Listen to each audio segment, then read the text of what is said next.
Hi, my name is Brandy. It's February February 14th, 2019.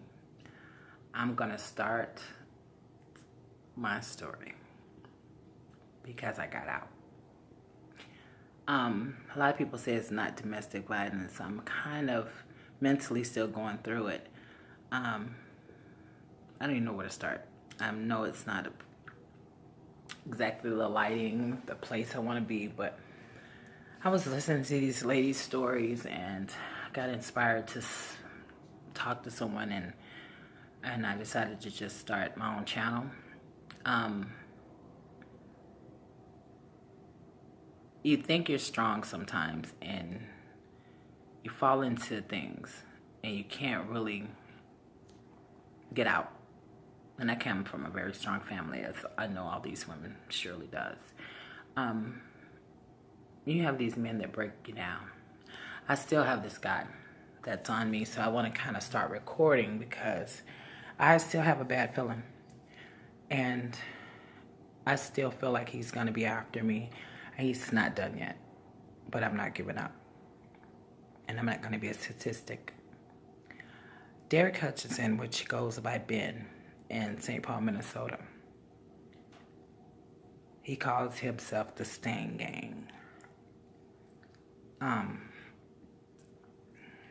Really didn't prepare this. I kind of got emotional a little bit ago, just thinking about some stuff. And you go through things in life, man. I'm 40 years old, and I'm not going to be a statistic. I went through a lot.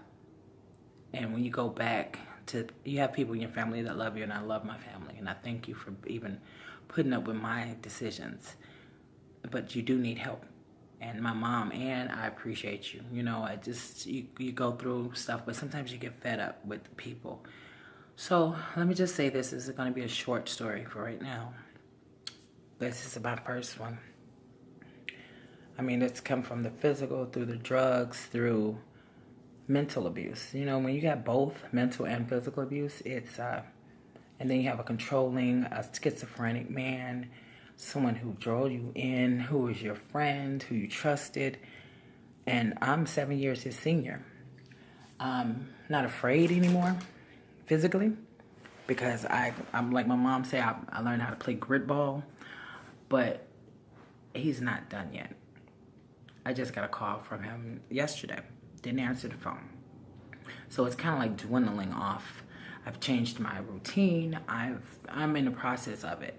I've left the state. It started last year, really. I've left the state of Minnesota January 6th. I flew out of here and went home to Alabama until September, which one of my best friends, Joe, sent for me because I said I'm not going to allow someone to run me away from the city I graduated from, the city I've learned from, St. Paul, Minnesota, the city that I adore, that I can prosper in, that I have resources.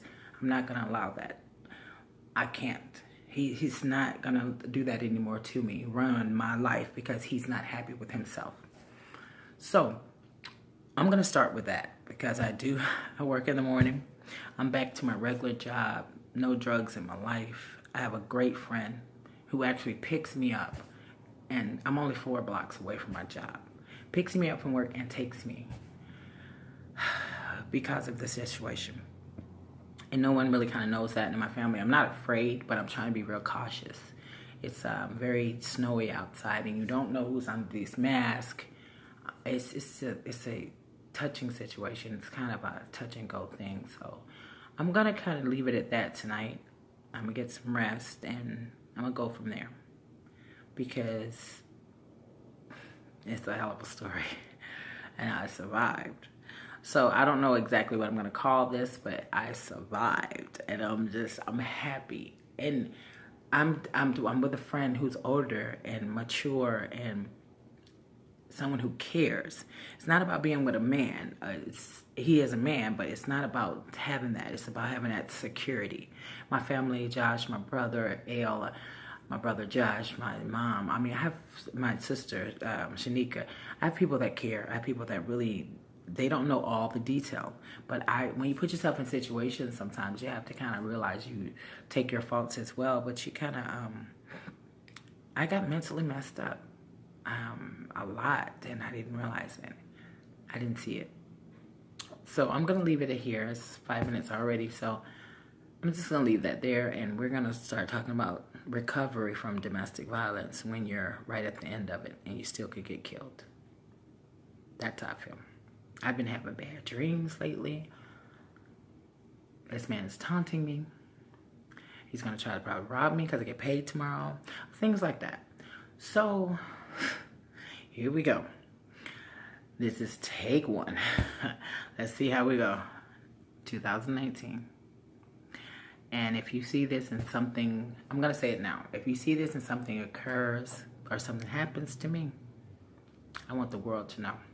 I want everyone to see this, because it's not right for someone to actually, because you're not happy with yourself, to mess with someone else's life. I have fully removed myself from this man. I don't have no kind of contact. I don't even make him think that I'm going to have contact. So it's an ongoing thing. So let's tape this and see how far it goes. But with that man above, my father, I know he's watching over me, and I'm trying to do the right thing. So let's see how it goes. And if something do happen, just know I love you guys, okay? I'll be back.